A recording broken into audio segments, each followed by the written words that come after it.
Welcome to Better Odds Sports Betting. This is Kyle Hunter. I'm joined by my co-host Kiev O'Neill. Kiev, how are you today? I'm doing well. Thanks, Kyle. Just, preparing for a huge slate of football, of course, one of those slates, a lot of bye weeks in both, but, found some nuggets and I'm excited to talk about it. Yeah, I'm looking forward to it too. Today is my wife and I's anniversary, and since it's always a crazy day on Friday, we're celebrating this weekend. Nice to have an understanding wife who understands that this is a pretty busy day for me getting ready for the weekend. But I'm excited too to have Nick Hub here with us. Nick, how are you doing today? Definitely. Well, happy anniversary first, Kyle. Thank you. Excited for this slate this weekend. I'm looking forward to it. Yeah, I think there's less really big games this weekend, guys, but it doesn't mean there's less value on the board. We can have some pretty profitable weekends even with some of the ugly games. And we talk about some of those under the radar games, and Nick's pick for one that he wanted to talk to here today is way under the radar, which Kiev and I always like. So Super Bowl of Saturday.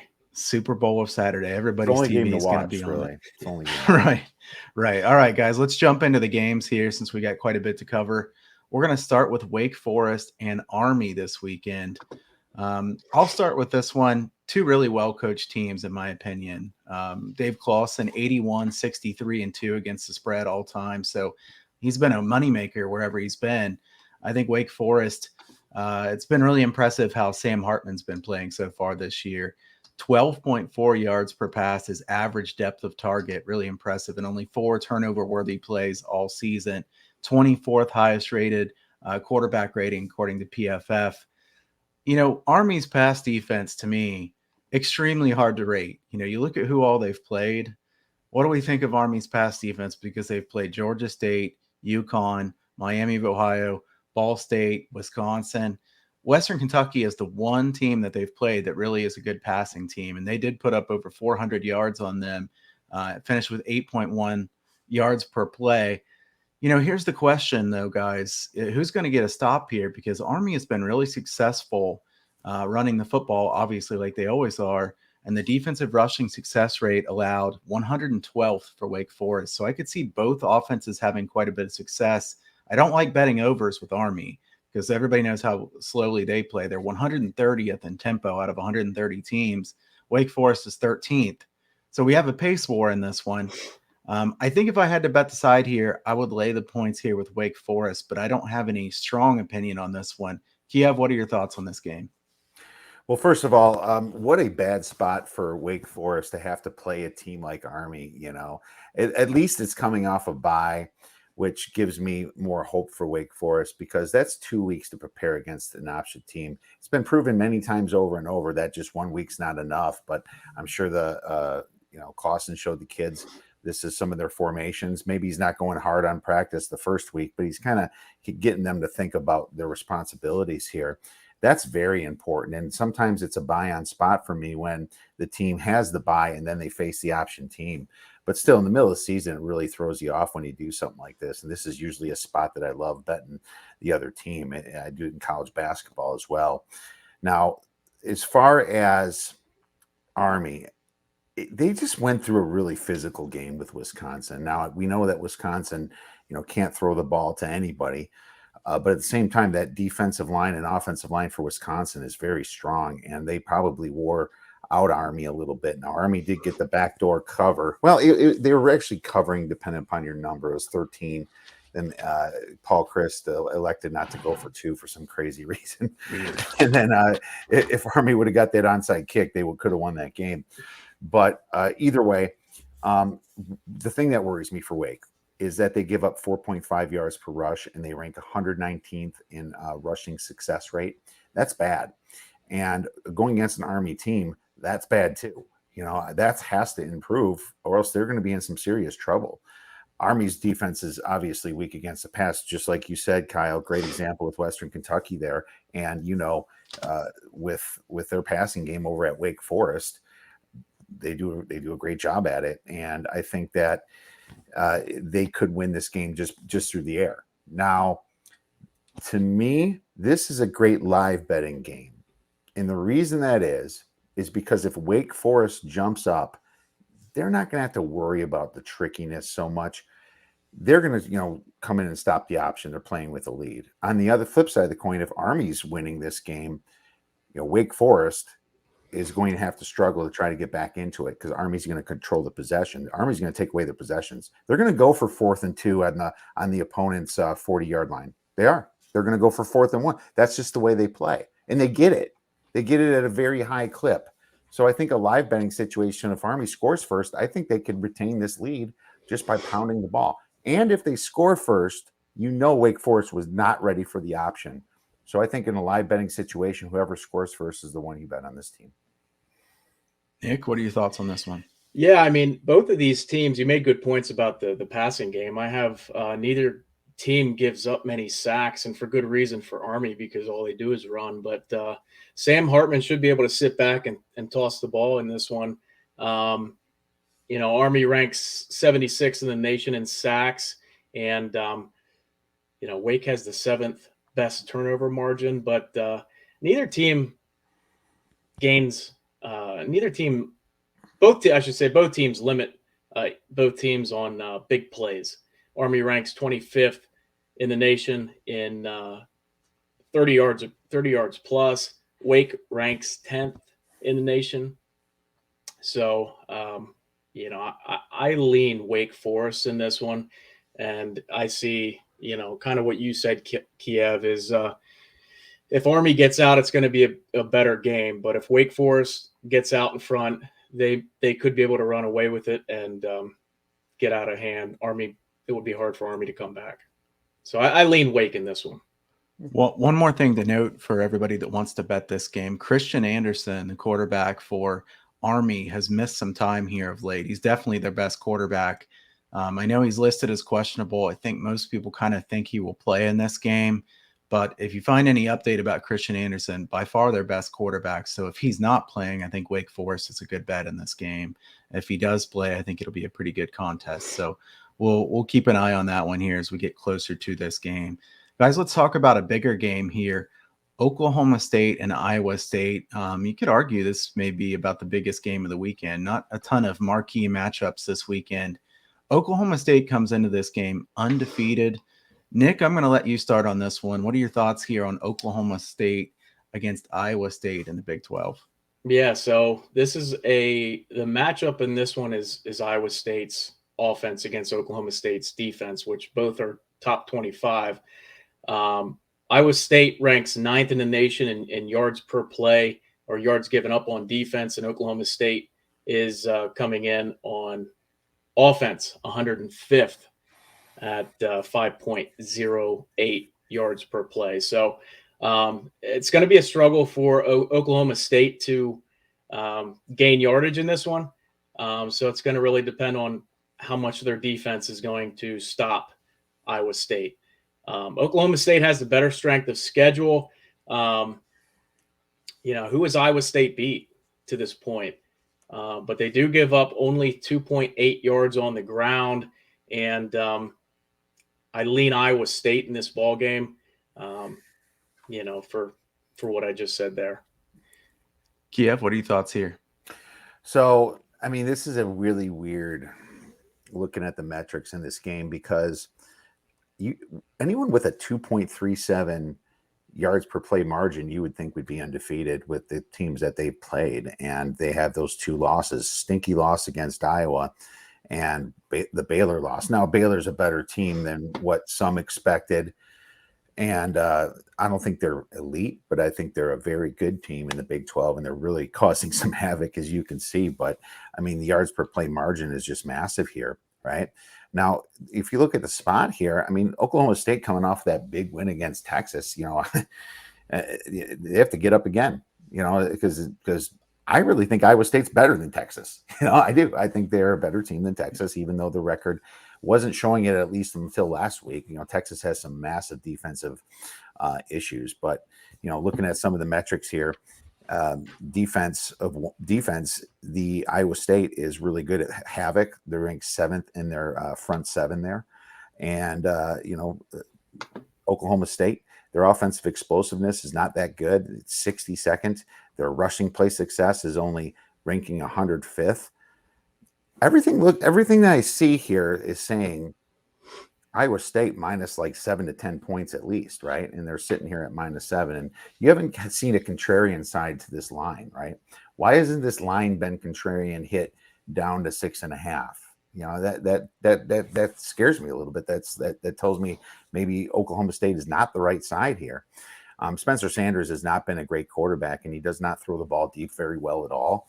And this is just kind of one of those Dan Campbell spots where you can, Matt Campbell spots where you can kind of show what he really is, you know. And this is what he does every year. There's a spot where, you know, he's not getting respected, and then he blows out the team. You know, 7, I guess, is somewhat respectful, but you know, I mean, Iowa State's a better team, and the spread should be at least 7, in my opinion. I'm probably not going to have a play in it, but I respect both defenses enough, and I respect the coaches that match each other because, you know, from a coaching perspective, Iowa State doesn't always win these games against Oklahoma State, right? I think Oklahoma State beats them and surprises them a lot. So the under is probably the best look that I have here, and I didn't bet it yet, but maybe Kyle has something stronger. Yeah, you know, guys, I think Oklahoma State's pretty fraudulent as an undefeated team. You know, they're really not that good. This is a really good defense for Oklahoma State, but that offense, Spencer Sanders, not good. I think that's a pretty nice way of putting it. You know, he is just not a good passer at all. Average depth of target, 8.1 yards, and yet 5.2% rate turnover worthy plays. So he's not taking many chances, and he's still turning the ball over quite a bit. You know, the thing that's interesting to me, guys, is Mike Gundy is an absolute ATS monster as an underdog. He has been tremendous, 15-4 against the spread, and his last 19 as an underdog. 12 of those have been outright wins. So as an underdog, he's done tremendous. But this is kind of a unique spot, like Kiev said. They just were the underdog last week and go to Texas and pull off the big upset against a Texas team that I think is definitely worse than Iowa State. Iowa State, you know, they outgained Iowa pretty badly in that game. You know, afterwards, it was really, you know, Iowa State's turnovers that gave Iowa their points. Iowa's offense didn't do anything. We've seen Iowa do that a few times this year, obviously. But, you know, I think that it's hard for me to lay 7 points with Iowa State based on Gundy's track record as an underdog. And I do think it'll be a low scoring game. If this had been a smaller spread, I was interested in taking Iowa State here because I do think they are the better team. I'll lean to the under here in this one as well. Iowa State's defense is elite at not giving up big plays. They've allowed 4 plays of 30 yards or more in 6 games. That's tremendous stuff. Really, really good. Best in the country. So, you know, we're not going to see a lot of big plays from Oklahoma State. Iowa State, more potential for explosive plays, but Oklahoma State's defensive front is very good as well. I think there will be not too much scoring in this one. And if there is scoring, I could see quite a few field goals in this one. I don't think there's everybody having a ton of success in the red zone. So this is a pretty low total. I don't have the big edge on it based on my numbers, but I lean to the under certainly as well. So let's go from this big game and talk about the game that Nick wanted to talk about here today. We're going to go way under the radar. Yeah, then to the next big game, or the biggest game of the weekend. No, Temple playing USF here. Temple and USF. Nick, I'm going to let you go first since you wanted to talk about this game. So, guys, this is a primetime game, in case you didn't know that. 7 o'clock Eastern. But the Owls enter with 3-3 after getting blown out by very talented Cincinnati squad last week. Bulls enter as 1-5 after losing to Temple last week by 1 point. Temple's been averaging 342 yards per game and 23.3 points per game, while the Bulls are gaining very similar numbers, 323 yards per game and 22.2 points per game on offense. These are two very slow-paced teams. They ranked 87th and 93rd in the nation in tempo, and neither have much big play ability. The Owls ranked 101st in the country in plays of 20 yards or more with 24, and the Bulls are even worse, ranking 115 in the nation in 20 yards or more with 20. So they both run the ball at a clip just over 3.5 yards per rush, but still Temple runs the ball 51% of the time. And USF runs the ball 59.3% of the time. So that should eat up a decent amount of clock in this one. Both defenses are giving up over 30 points per game, but that was against offenses that were better than what they're going to be seeing on Saturday. The Temple actually ranks 8th in the nation in giving up pass yardage at 166.5 yards per game through the air.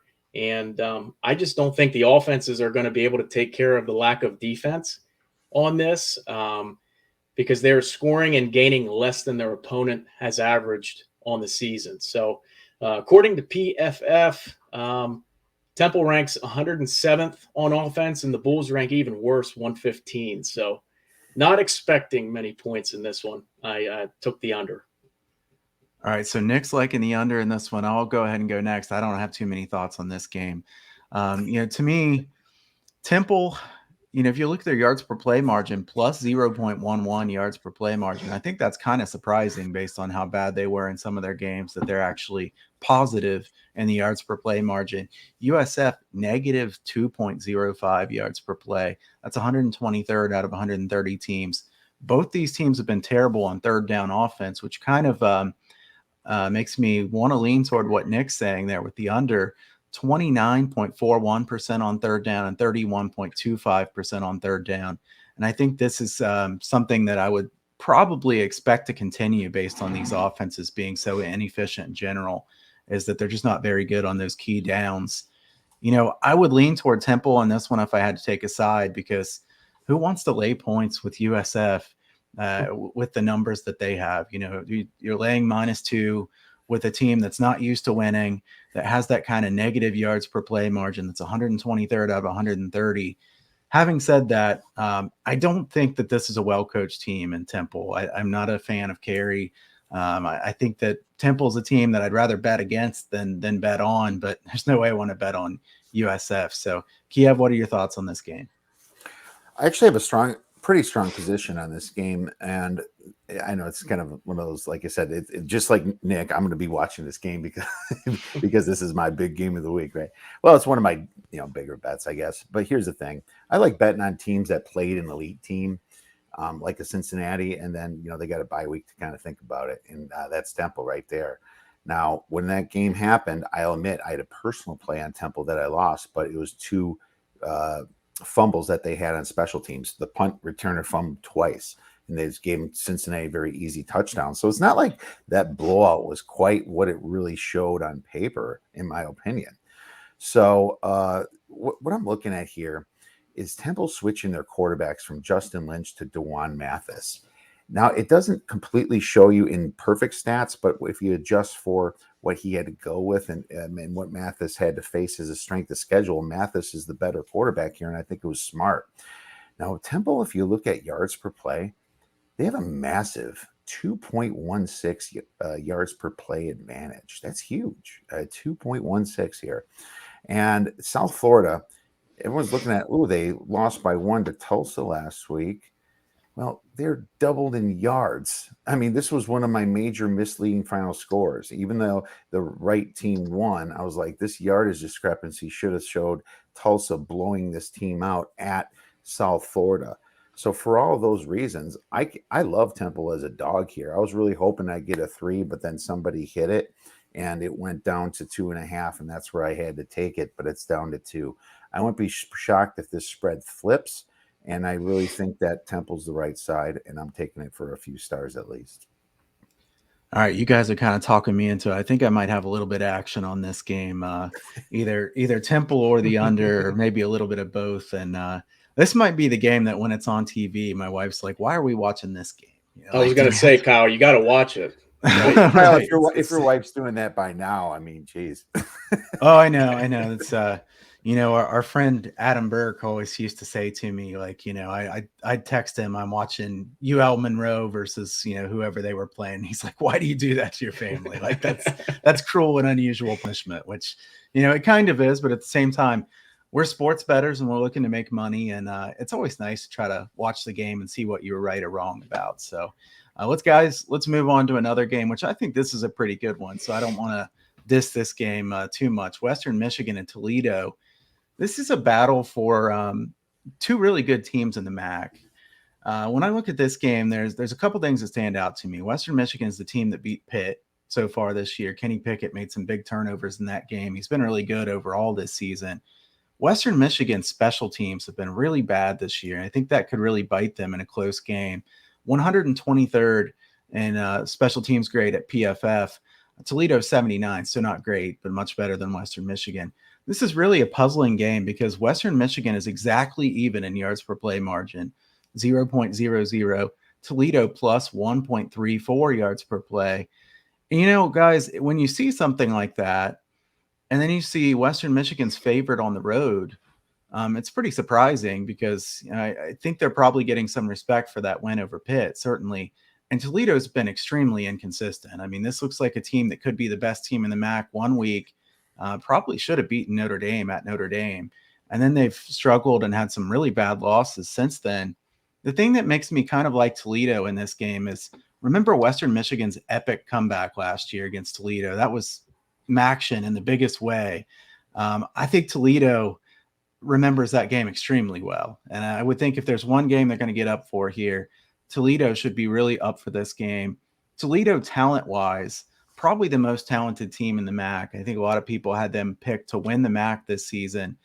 And now we have them as a short underdog here at home. I'm going to side with Toledo here. I like Toledo a decent amount here in this game. I think both teams can probably score here. My total's slightly higher than this number. I know there's a little bit of wind in the forecast, so I'm probably going to stay away from the total here. But I'm liking Toledo in this one. Kiev, what do you have here? So yeah, you picked this game, and I was wondering if you had a reason for it, and broke it down some. The strength of schedule, I think, really weighs in here. Now, Toledo has that massive net yards per play advantage, but they also played UMass and Norfolk State. And I think a lot of those yards happened during that game. And those are just some really, really bad teams. I know Western Michigan did play Illinois State, but believe it or not, Illinois State's actually better than them for the tiny bit of FCS I ever pay attention to. But their hardest game was against Notre Dame, and they were really in that game. But we found out a lot about Notre Dame afterwards, that they are a little bit of fake news, right? They were a little bit overrated, and they have some offensive line problems and some other problems as well. So on the flip side, Western Michigan, they played Michigan and Pittsburgh, and they actually won against Pittsburgh, which is still head-scratching to me because, I mean, Pittsburgh's favored against Clemson this week. And here's Western Michigan that beat them. But obviously perception is in the eye of the beholder. The common opponent was Ball State. Toledo beat them. And this was kind of the wake-up call after that. Then all of a sudden, Ball State started balling out, no pun intended, against all these other teams, right?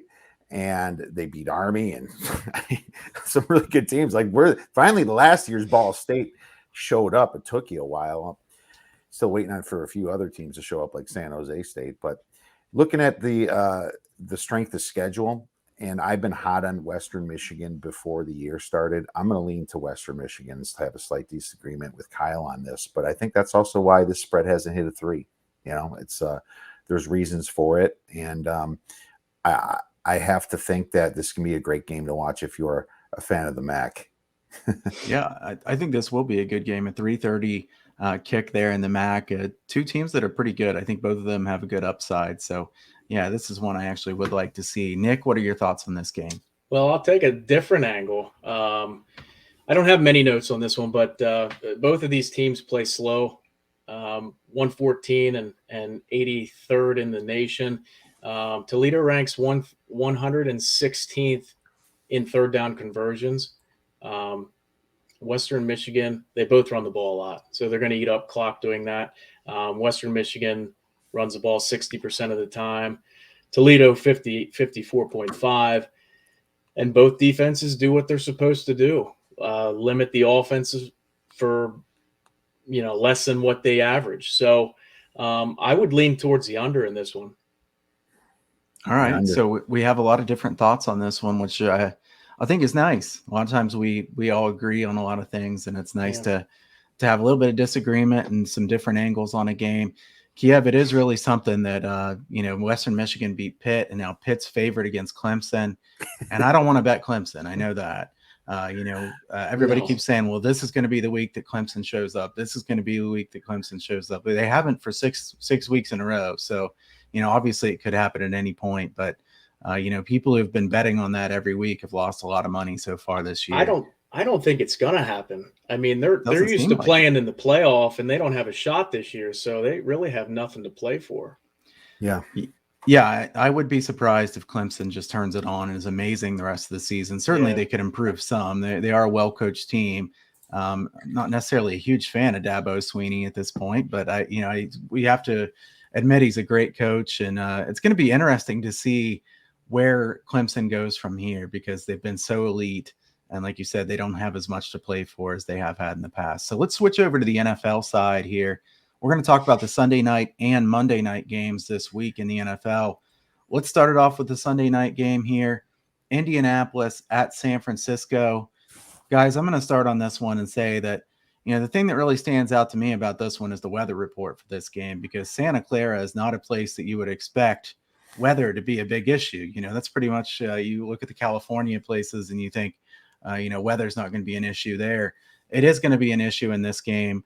In fact, the weather report calling for about 3 inches of rain on Sunday in Santa Clara. Winds 20 miles per hour to 25 or 30 miles per hour gusts. That's pretty extreme. So if that stays that way, that will affect this game quite a bit. So I guess my question to you guys is, in a situation like that, which team does this help? Because we have two teams that I would say kind of the MO of both of these teams is to run quite a bit. Carson Wentz has certainly played very well here of late, and the Colts should have beaten the Ravens in that game. Certainly, they've been playing pretty good football of late. Taylor's been running it very well.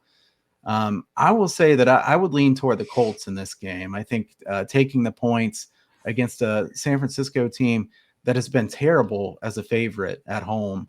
I think 0-6, 1-6, something like that in the last 6 or 7 games as a home favorite. I don't want to lay the points here with San Francisco, so I'm going to lean Indianapolis plus the points. Kiev, what do you think about this one? It's funny. I was looking at the position of San Francisco, before the weather report, and then if you ask me the last 2 years, if you said it was going to rain, that I'd really like San Francisco until this year, because for some reason San Francisco is not getting it done on the ground. But of course, we know that they've been having running back woes, massive running back woes. They had some offensive line woes. Some of these games they've had quarterback woes, and so all that kind of built up, and their running game doesn't look like that power running game that was just running over teams in 2019. But then you look at the Colts, and strangely, they rank number 1 in opponent rush EPA. They played some pretty good teams, Baltimore, a few other ones, the Rams. So you're like, what is this? Why is the Colts at 2-4 looking like that? Well, they blew a lot of games for one. But, if you look at this year's metrics, the rain really favors the Colts, and it's a head scratcher to me. But what I will say is, do you ever want to bet against Kyle Shanahan after a bye week and losing 3 games in a row? That's not a good bet. Kyle Shanahan's fantastic coach, and he gets his team ready. And I'm sure this team's been having to think about their 3 losses in a row for a long time now. Jimmy Garoppolo's coming back. They don't have George Kittle, but they have to have some sort of answer for that after this week. They're getting the receivers pretty healthy now. Man, the metrics point to Indianapolis, but my thoughts of what the coach is at San Francisco really points to San Francisco. I think San Fran wins between 3 and 6 points. That's what it is. I mean, I'm going to lean to the under on this game just because of the rain and the slop. One thing I do know is that there's some receivers out for the Colts. They lost Paris Campbell, and T.Y. Hilton is very questionable, which only played a game anyway, right? He only got in for like a game. So Pascal should be able to, keep up with some of that workload that he already had. And of course, Pittman. But passing shouldn't even factor in, because these wins are going to be absolutely insane. And that's also why I put the San Fran background here. It's just because this is going to be a massive weather game. I can also see some screw ups here. And if San Fran's rushing defense really isn't what it is, these teams can run all over each other, and maybe they run the ball into the end zone a lot. I don't know, and maybe that's what's keeping me slightly off the under. But I trust Kyle Shanahan in this situation, so I'm going to lean to the 49ers. All right, Nick, you have any thoughts on this one? Yeah, like you said, Kiev, the Colts limited Baltimore less than 100 yards rushing when they played them, which is kind of unheard of. I mean, Lamar Jackson usually does that by himself. So, but yeah, I mean, this looked to be a great matchup in the beginning of the year, right? Yeah. But now it's 2-4 against 2-3. Could be a good buy low spot, in my opinion, for the Colts. Both rank 12th.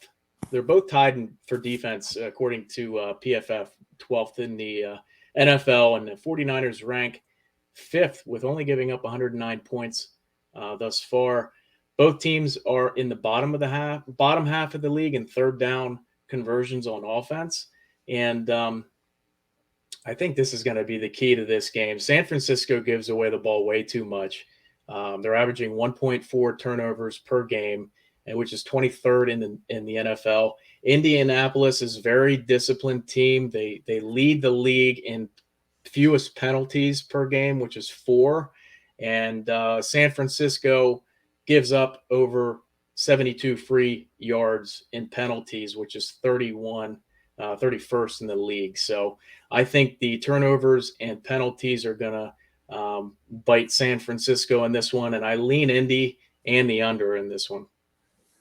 All right, yeah, I tend to agree with that, and it'll be interesting because we see a lot of these wild weather games in Buffalo and places like that, but we don't see them in Santa Clara very much. So I'm actually looking forward to this game and seeing. I will say Kiev is right that sometimes these really wild weather games, you can get some fluke scores by the defense and stuff like that too. That's always a concern if you have the under. I certainly lean to the under as well. It's just, you never know what will happen, some botched, punt or something like that could lead to some points. But you would think that both teams run a lot and play conservatively in a game like this. So let's go on to the Saints and the Seahawks on Monday night. I think the NFL probably was hoping for a more marquee matchup on this Monday night game when they started the season. Obviously, Russell Wilson out makes a big difference. Geno Smith, I don't think he's really played that bad. At least thus far, and not a terrible backup quarterback, but he's far from Russell Wilson. And on the other side, the thing that stands out to me about New Orleans is I think it's pretty evident that the Saints don't trust Jameis Winston. But why would they trust Jameis Winston? I mean, who would trust Jameis Winston? They've run the ball more than any other team in the NFL so far this year. And I think that probably continues, especially in a game where it looks like it's going to be rainy here, less wind than there will be in Santa Clara, but still a pretty rainy game, which is at least somewhat more common in Seattle, certainly. But I think the Saints will run the football a lot. Seattle has not been very good at stopping the run. I think Seattle wants to run the football a lot. I mean, Carroll has even talked about really wanting to establish the run a lot. This is not a great team to want to establish the run against in the Saints. The Saints have been tremendous against the run this year. I think they're first in the NFL in yards per carry allowed. So this Saints defense is very good. Can't say the same thing about Seattle. The question is, can you lay this many points? This is a low total, and I think it's a low total for a good reason. I would lean to the under in this game.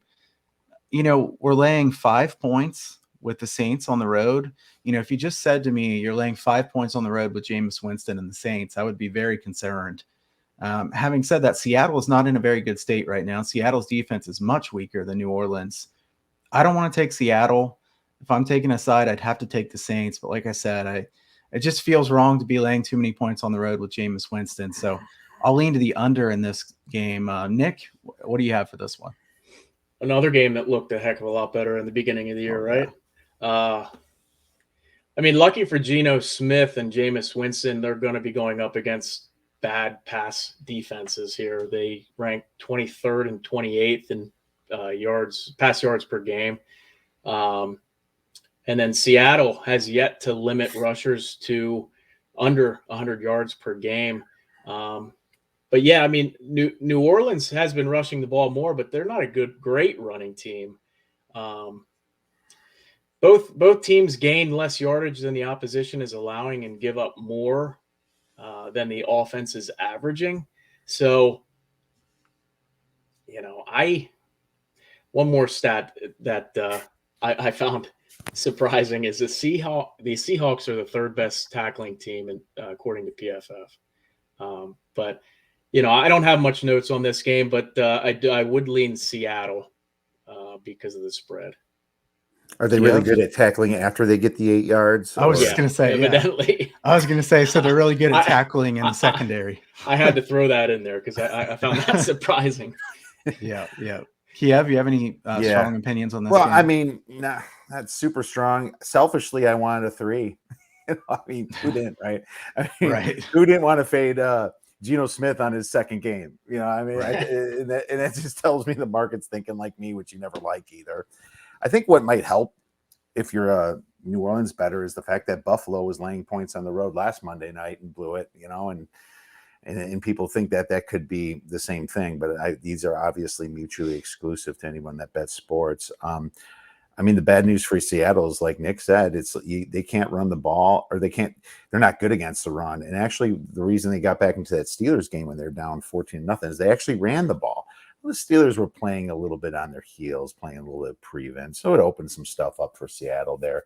I think the team rallied last week for Geno and still lost.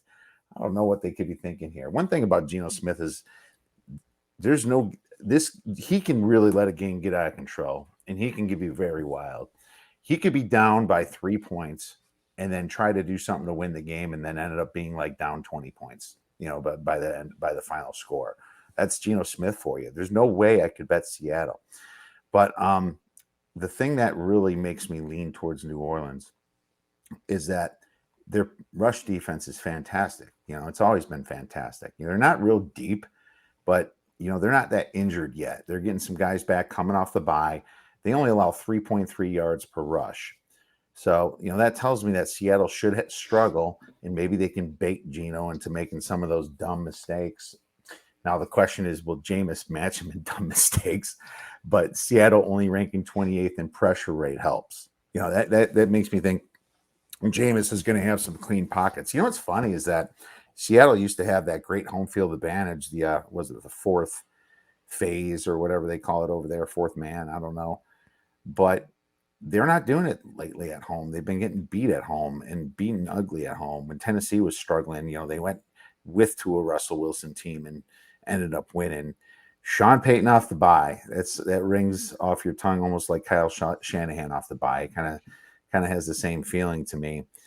The spread went down a little bit to plus 4.5. I'm really curious what happens at 4 if it does get to 4, because I would be a potential player on this side. But this is just one of those situations where you might be like, no duh, after Seattle gets blown out with Geno Smith.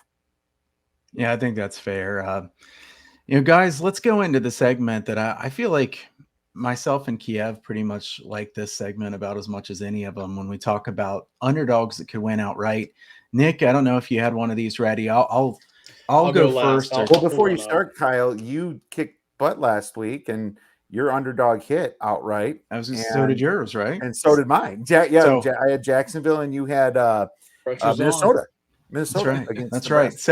So if you were one of the people that took the underdog money line parlay, then you cashed in pretty nicely there last week.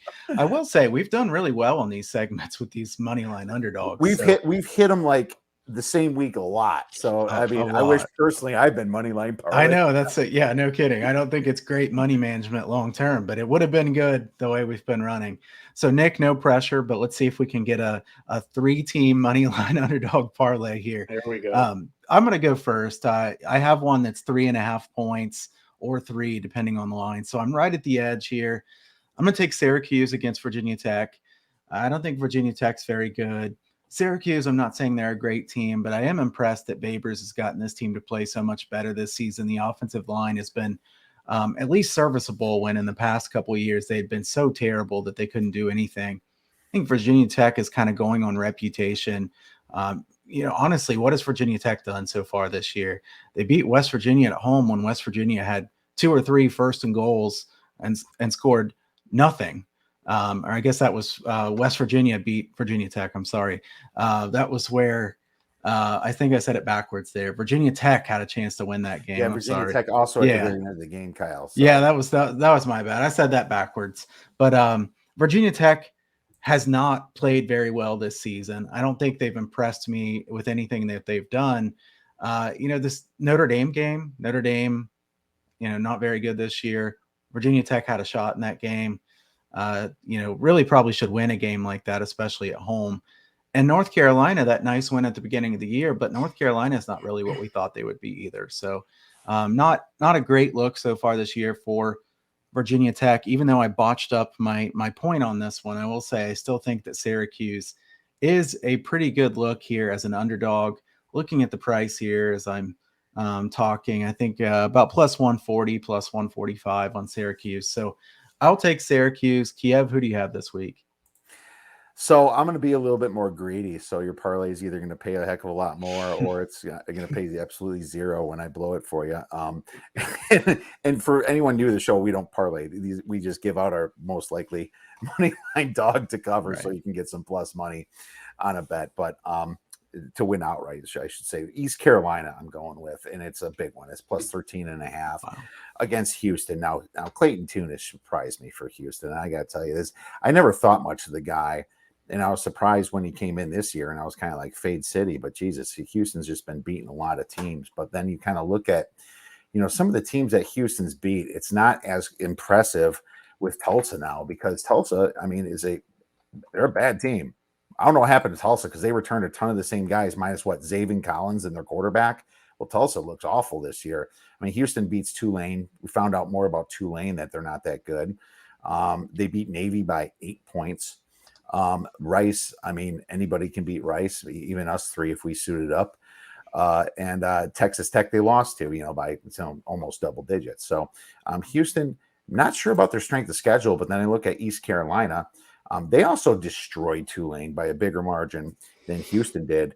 They were right in that game and then came back and beat it at Marshall. And at Marshall is a good scoring team this year, as we all know. Now, they had that first hiccup against Appalachian State, but kind of hung in the game for a long time. And that was the very first game of the year. And then, of course, South Carolina was a very close game. But when they went to UCF is a better team than people think, even without Dylan Gabriel. Even without their quarterback, it's still UCF. It's still there, and they did well. Houston is in a spot where they could be caught looking ahead to SMU. They're in the same state. SMU is doing a fantastic job this year, and it's just Houston and SMU that could challenge Cincinnati. So I think East Carolina could catch Houston sleeping here, and you might get yourself a nice payout on that plus 400. Man, this is a gutsy one, Kiev. I'm kind of worried about that one, but you have to be a little bit worried about, what are they, 13 and a half point dogs or something like that. Hey, so you know what? It's high variance. They can get blown out by 30, but I don't care. I just, they need to. Sure. If you bet the spread, then you don't care. You just want them to cover. But hey, I'm also betting the money line on this one. Yeah, I think that's a fair point, because sometimes these high variance games are good money line underdog plays like this, because you realize they could lose by 30, but to you, it doesn't really matter if they lose by 30 or if they, lose by 1, if you're taking the money line. So in this case, East Carolina is a well-coached team that I think is slightly improving year over year. So I think they at least have a chance there. Houston's pretty good. So it's an interesting call, Kiev, and a really gutsy one. I went with kind of the short dog this week. I know we've kind of flipped roles on that sometimes in the past, but Nick, I'm curious what you have this week for a money line underdog that could pull the outright upset. All right. I found one here. I went right in the middle of you guys. We're at plus 6, Louisiana Tech at home against UTSA. They're feeling pretty good. Undefeated, ranked. The defenses that UTSA has faced have given up 440 yards per game, 6.1 yards per play, and UTSA is only averaging 5.9 on offense. So, they're basically gaining what the defenses are giving them. Now, I'm not saying Louisiana Tech's defense is any better, but I think this is a good situational spot for Louisiana Tech. And UTSA has not played much of anybody. And Louisiana Tech's played NC State, Mississippi State, SMU. So I think I like this as more of a situational play with a ranked undefeated team coming in feeling pretty good. Louisiana Tech, maybe this is their Super Bowl. Maybe this is their big game of the year. It's crazy to say against UTSA, but they're good. They're good, but are they as good as what their record is? Nick, I'm kind of angry with you for doing that because I had them circled to bet this game on LA Tech, and I was hoping for a clean 7, and now it's going down. So, yeah, yeah, I think it's sorry great. about that.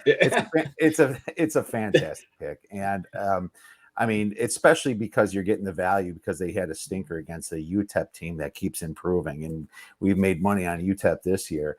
So it's kind of that perfect sneaky spot against the overconfident team coming in that really didn't beat anybody. Yeah, remember UTSA beat Illinois by 3 points, and Illinois is a bad team. Yeah, I mean, LA Tech hung with NC State, right? And they hung with Mississippi State. they should have beat Mississippi State. Yeah, they're in every game. Yeah. Except UTEP. I'm going to say SMU. And yeah, Mississippi State and SMU. They lost SMU by 2 points, and they lost by 1 point to Mississippi State. Yep. And yeah, this NC State was 1 score. So fantastic. Yeah, I love the play.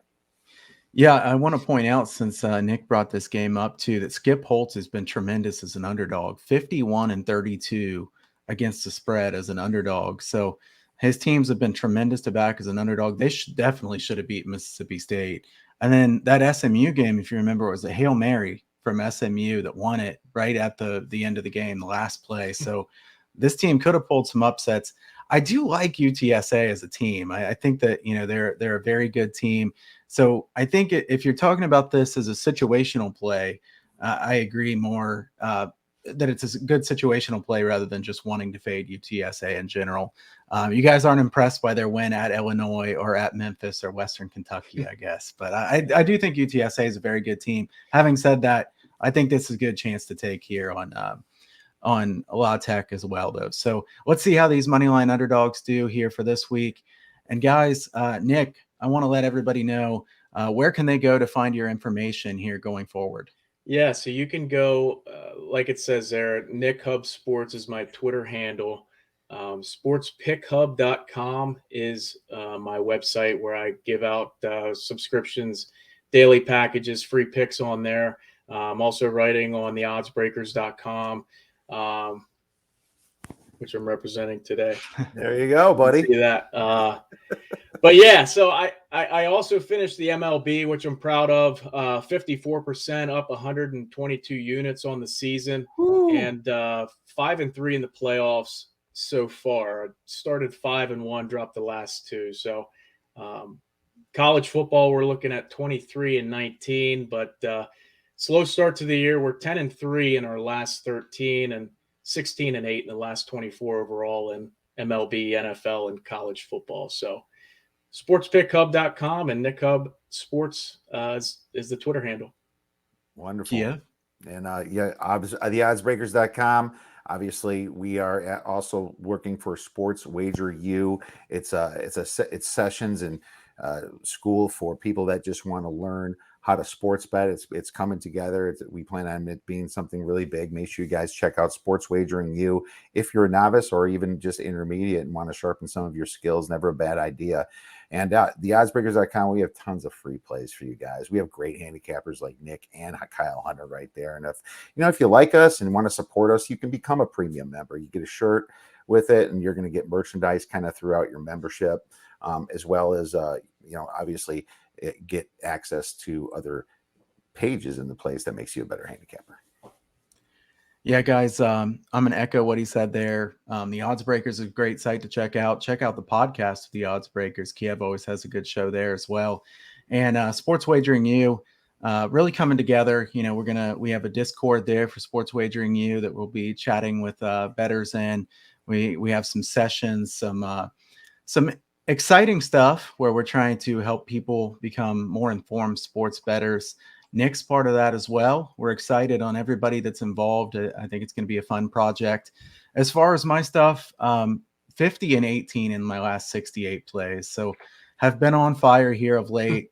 I always say, we can't expect 50 and 18 all the time, but I'll tell you what, you got to enjoy it while it's here. And it's definitely been a fun run. So thanks to all the people who have been on board. If you want to jump on board, huntersportspicks.com. You can also check my totals package over at theoddsbreakers.com as well.